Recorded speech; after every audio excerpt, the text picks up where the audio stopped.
It's definitely concerted effort. There's more things involved than just the pettiness of officers or higher enlisted that don't hear the word no enough.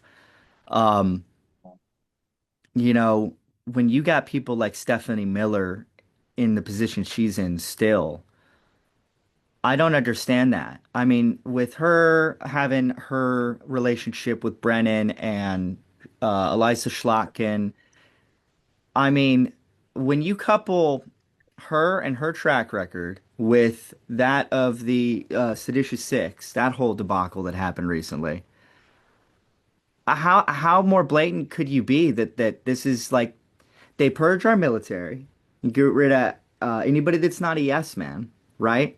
And then they foment. I mean, who's left? Who's left? Yep. All the And then retards that took the jab, well, and on right? top of that, you have to look at all the issues that they're hiding when it comes to pilots and everyone that's having health issues and stuff. Hmm. And on top of that, most of our senior leadership has never been to war. I mean, when I went because I was in an infantry unit, and then I went to a non-infantry unit, and I mean, I was only 4 years in an infantry unit, and I never been to war. I never seen anything, but I did deployments and stuff.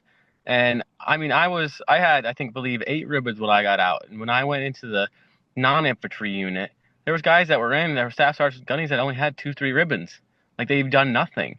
And now they're a staff sergeant and they're a gunny and they've done absolutely nothing. So you have people who are leading people to go to war that have never been to war. So that's a big issue. And I mean, granted, I don't want to see war. I think most of our wars were caused and started, and we were the reason that we started them. And I think a lot of them were fake, and we shouldn't have done them.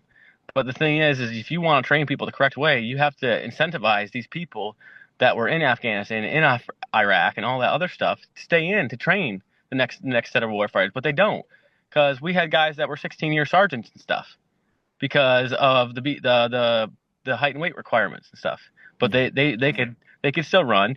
They could still do their pull-ups. They could still do their push-ups. They could still do their crunches. They could still do everything that they need to. But according to the Marine Corps standards, you're fat. Oh, for sure. Yeah, yeah. And that was one of the reasons I brought up the BCP program because, yeah, we know and there's flaws to it, but I just remember vividly during COVID that like you have a strike system, so to speak, right? Because there is such a thing as being big boned. I knew a couple of Marines that, it was just real hard for them to keep the weight off. Now, that doesn't excuse being fat in the military. However, like there is a strike system based on regulation for BCP, right? Like you got the first time offenders, you have them run around and you do exercises with them, and maybe they're good to go and they integrate back in with the unit and it's fine.